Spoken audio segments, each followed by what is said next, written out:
The jungle wasn't supposed to be part of the journey.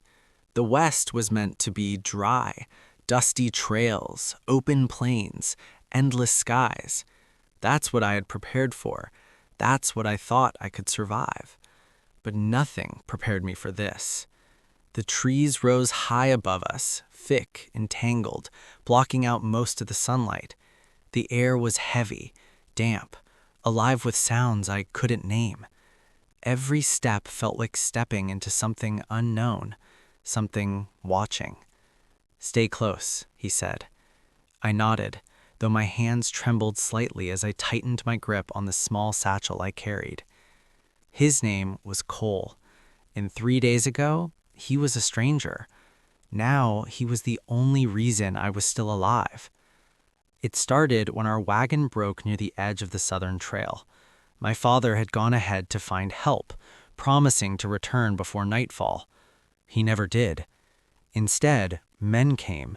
Not travelers, not traders, outlaws. I remembered the fear, the shouting, the way the world shifted in a single moment. And then, gunfire. Cole had appeared like something out of a story. Fast, quiet, deadly. By the time it was over, the men were gone, and my life had changed. "You can't stay here," he told me afterward. "I'm waiting for my father," I said. He looked at the horizon. "He's not coming back today." I didn't want to believe him, but something in his voice made it impossible not to. "I'll take you to the nearest town," he said. That was the plan. Simple, temporary. But plans don't survive the wilderness. We had taken the wrong path trying to avoid the outlaws, and now we were lost. "I don't like this place," I whispered as we moved deeper into the jungle. "Neither do I," he admitted. That scared me more than anything. Cole wasn't a man who feared much. The sun was already fading when we reached a small clearing. "We stop here," he said. "For the night?" "For safety." He built a fire quickly, efficiently. I watched him, noticing the way he moved, careful, controlled, like every action had a purpose. "You've done this before," I said. "Too many times." Silence followed, the kind that holds questions. "Why did you help me?" I asked. He didn't answer right away. "Because no one should be left alone out here," he said finally. I looked down at my hands.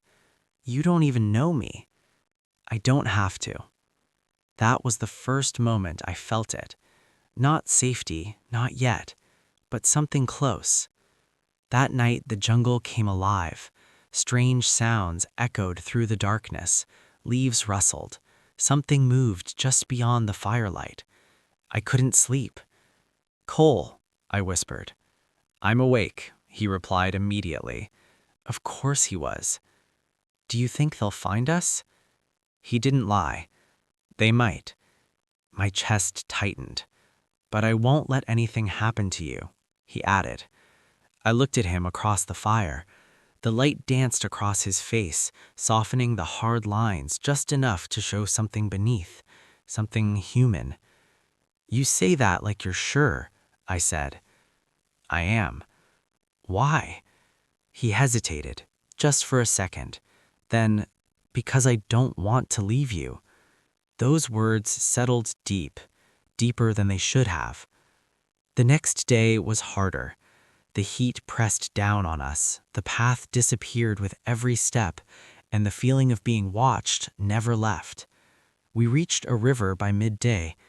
"We follow this," Cole said. "It'll lead somewhere." "Somewhere good?" I asked. He glanced at me. "Somewhere out." That was enough. We walked in silence for a while. Then, "Why are you alone?" I asked. He didn't answer immediately. "Because it's easier," he said eventually. I frowned slightly. "Doesn't seem like it." A faint smile. "Depends on what you're running from." I stopped. "Are you running?" He looked ahead. "Everyone is." That wasn't an answer, but it told me more than words could. That evening, everything changed. We heard the voices first, then the horses. "They found us," I whispered. Cole's expression hardened instantly. "Stay behind me." But this time, I didn't. The outlaws stepped into the clearing, their smiles cruel, their confidence clear. "Well, we look what we have here," one of them said. Cole didn't move, didn't speak. And then the fight began. It was fast, violent, terrifying. But Cole never stepped back, not once. When it was over, the jungle fell silent again. I stood there, shaking. He turned to me. "You all right?" I nodded, but my voice came out soft. "You could have left me." He looked at me like the idea didn't even make sense. "I told you," he said. "I won't." Something inside me shifted then. This wasn't just survival anymore. This was something else. That night, as we sat by the fire again, closer this time, I finally understood. "You're not staying because you have to," I said quietly. He looked at me. "No," he said. "Then why?" The fire flickered between us, the jungle whispered around us, and for the first time, he didn't look away. "Because I don't want to." My heart stilled. In a world where everything was uncertain, that was the only thing that felt real.